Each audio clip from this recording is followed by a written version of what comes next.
Hi everyone, my name is Priyan and I'm an AI engineer and a dev rel at Arize. And today I'll be walking you guys through homework 3 of the AI Evals course. And I'll be using Phoenix, which is an open source tool developed at Arize to build an LLM-as-a-Judge evaluator, or using an LLM to evaluate the recipe bot that you guys have been building so far. So we'll be testing the outputs from our recipe bot and seeing if they comply with the dietary restriction that the user specified. So for example, if the user asks for a vegan recipe, does the recipe bot actually provide one that's vegan? Make sure you first boot up Phoenix on your local machine by installing the Phoenix packages and running Phoenix serve.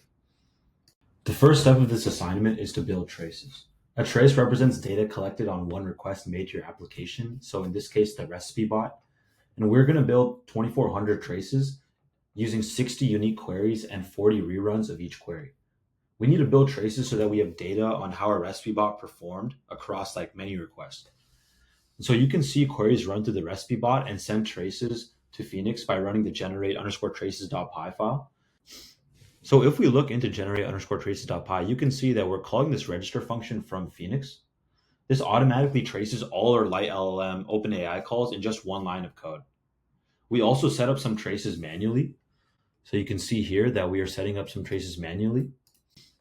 And since our evaluator is checking whether our recipe bot output adheres to the dietary restriction, it's a good idea to log the dietary restriction in our traces. So you can see that here, as well as the query. And we set that as the input as well in our traces. So now if you go into Phoenix, click on the projects tab and click into your project, you can see all your traces, which are all your requests. If you click into a trace, you can see that we have all the necessary data to generate an evaluation. So you can see we have the dietary restriction, we have the query, and we have the output value. So now we have collected data on a recipe bot. So we must label our portion traces in order to train with some ground truths. The code below generates ground truth labels on our traces using some functions defined in label_data. Ground truth labels get compared against our LLM-as-a-Judge evaluator so that we can see if it's right.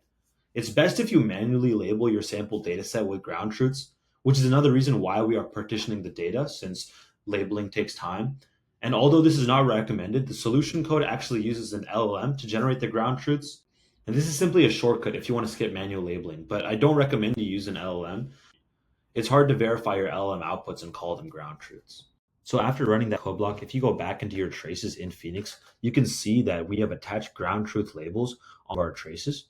And again, this is only a portion of our trace as we are sampling. So if we click into a trace and we go into this annotations tab, we can see this ground truth label. For example, for this trace, it's pass, which indicates that this output matches the dietary restriction that the user made here, specifically vegan.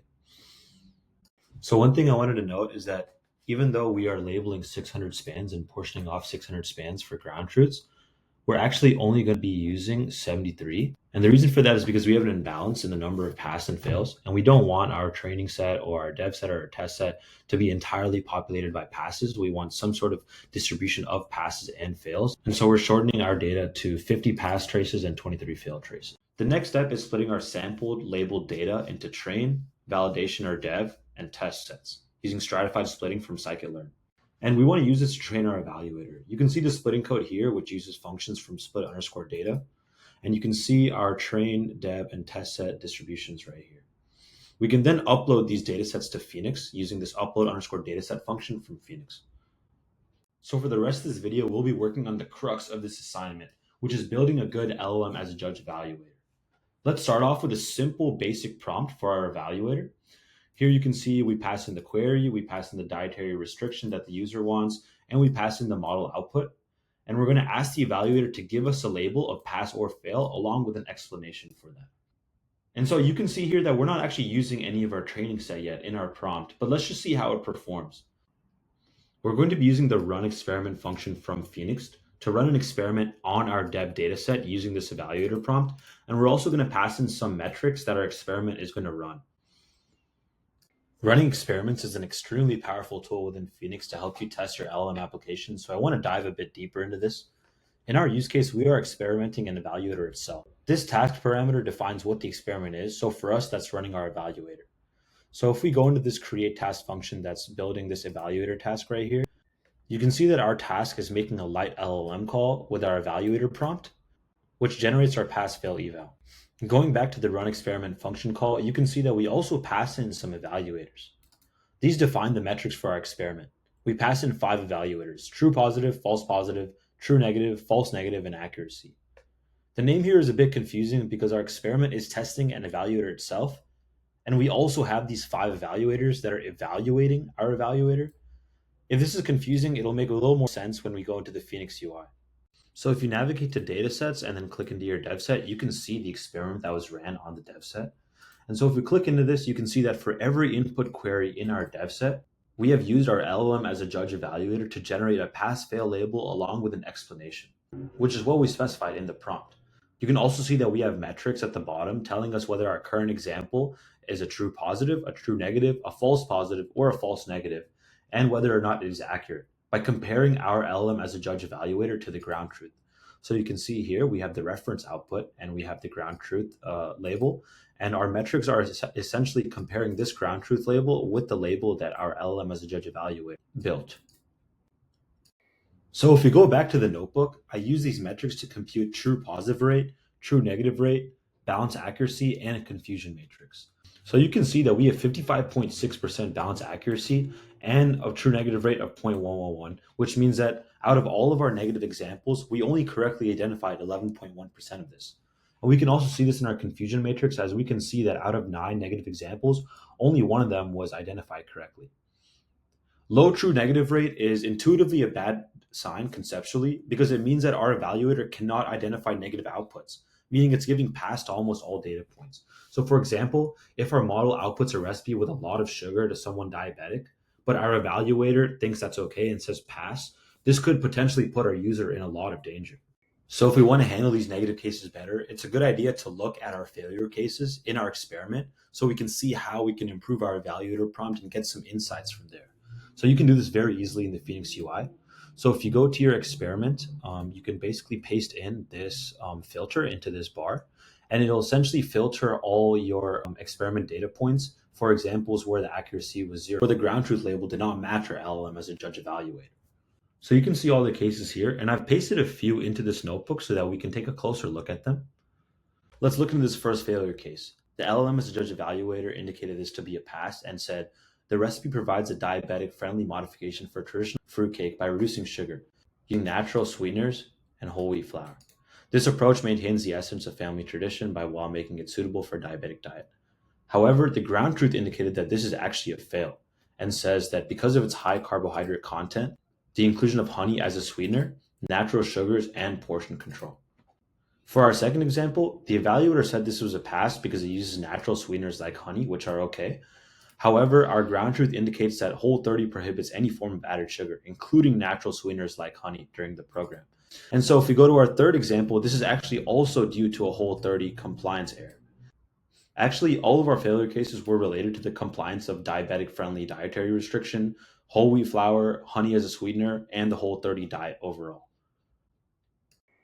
So there's some takeaways that we can get from here. The evaluator thinks whole wheat flour and honey are diabetic friendly, but in reality, they're not due to high glycemic index and high carbohydrate levels.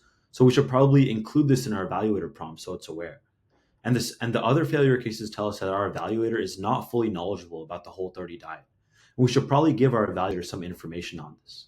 So let's update our evaluator accordingly. We're going to add this text which says, note that flour and honey are not diabetic friendly. And we also give this full description of Whole30, along with some examples of foods that are not Whole30 compliant: honey, whole wheat flour, unsweetened dried fruits.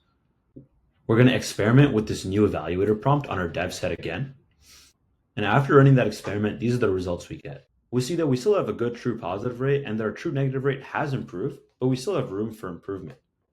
So we can now repeat our training process by looking at the failure cases from the second experiment. And I want to say that this iterative training process is made super easy with Phoenix because you can iteratively run experiments and compute metrics and analyze your failure cases specifically. And so we can repeat that same process of using Phoenix to filter out our failure cases. And so I've put a few of those failure cases that stood out to me most in this notebook again. And so in the first one, the LLM-as-a-Judge evaluator indicates that although honey is included and that it's not ideal for diabetic dietary restrictions, it can simply be replaced. But our ground truth labels this as a fail due to honey and maple syrup being included, even though they're optional. And this makes sense because our user explicitly asked for something diabetic friendly and is not looking for optional ingredients that would violate this diabetic restriction. The second failure case occurs because the evaluator thinks that this recipe is gluten-free friendly, but the ground truth tells us that it includes malt extract, and this is derived from barley and contains gluten, therefore making it not gluten-free. The third failure case occurs because the evaluator thinks that this recipe follows the paleo diet, but the ground truth tells us that this recipe includes green teas, which is not paleo friendly. And so our failure cases give us some key insights. The first is that the evaluator does not have precise information on the different dietary restrictions. For example, it makes mistakes on technicalities related to gluten-free and paleo diets. The second is that optional ingredients actually do violate the dietary restriction and therefore should not be included. And the third one is that there is still some confusion and error happening around honey specifically. And so from this, we synthesize 3 concrete ways to improve the prompt. Let's include the definitions for all of our dietary restrictions. This will ensure that the model is fully informed on the precise details of every dietary restriction, which will help it correctly classify queries. Let's also tell the model to not include any optional ingredients that would violate the user's query or dietary restriction. And let's also add some few shot examples from the training set so our model knows how to process honey. Good practice in building prompts involves researching prompting strategies, and training with few shot learning is a popular strategy in building prompts. It involves passing in a few examples from our training set into the prompt to help it understand what to do. And so building good evaluator prompts is a combination of repeated testing, analyzing your failure cases, and researching prompting strategies like few shot learning. And so we can put all of our analysis that we've generated from these different methods of improving upon your prompts into our refined evaluator prompt. Let's take a look at our new refined evaluator prompt. The first addition I make is adding the definitions for all the dietary restrictions that we have in our data. I also recall that we had some specific issues related to diabetic-friendly and Whole30, so I add to those classes. Under Whole30, I keep the examples of foods that are not Whole30 compliant, specifically honey, whole wheat flour, and unsweetened dried fruits. And under diabetic friendly, I specify that flour and honey are not diabetic friendly due to their high glycemic index and carbohydrate content, since this is information that our evaluator prompt was struggling with. The third thing I do is embed some few shot examples from our training set. This is to help the evaluator make good decisions. I specifically insert 3 negative examples and 1 positive example, so our evaluator can become better at handling those negative or fail cases that were causing us a lot of problems. Hopefully, this also helps our evaluator clear up its misconceptions on honey, which was causing it to fail. So let's test our new evaluator by running another experiment on the dev set. And as you can see here are the results retrieved. You can see we have a 100% true positive rate and a 100% true negative rate. This essentially tells us that we have 100% training accuracy, and we should move forward to testing on the test set. We want to see if our evaluator generalizes to examples outside of the training and the dev set to examples in our test set, which it hasn't seen before. So we're going to do the same thing, run an experiment, but now we're instead going to run it on our test set. So if we go back to the datasets tab in Phoenix and click on our test set, you can see that we have this new experiment that we ran on our test set with our new refined evaluator prompt, and you can see we have 97% accuracy, which is great. This tells us that our evaluator is actually learning how to evaluate outputs outside of just its training set and generalizes well to random examples. If we go back to our notebook, we can see the same true positive and true negative rates that I retrieved from this experiment. You can see we have 95.7% true positive rate, 100% true negative rate with a accuracy of about 98%, which is great. Since we have faith in our evaluator now, we can use it to evaluate all our traces for our recipe bot. So I use some functions defined in run_full_evaluation.py, and I use these functions to load traces from Phoenix and run the evaluator on the traces. So if we go back to Phoenix now and into our traces, you can see that we have these LLM-as-a-Judge evals attached to our traces. So for example, if we look at one of the traces, we see here it says the input is I'm vegan, but I really want to make something with honey. Is there a good substitute? And you can see that the output recommends agave nectar or maple syrup. And you can see that the LLM-as-a-Judge evaluation declares this as a pass. And we know that to be correct, as we can see that the recipe that they made is vegan friendly. So I wanted to end with some takeaways and some high-level lessons that we've learned from this homework assignment.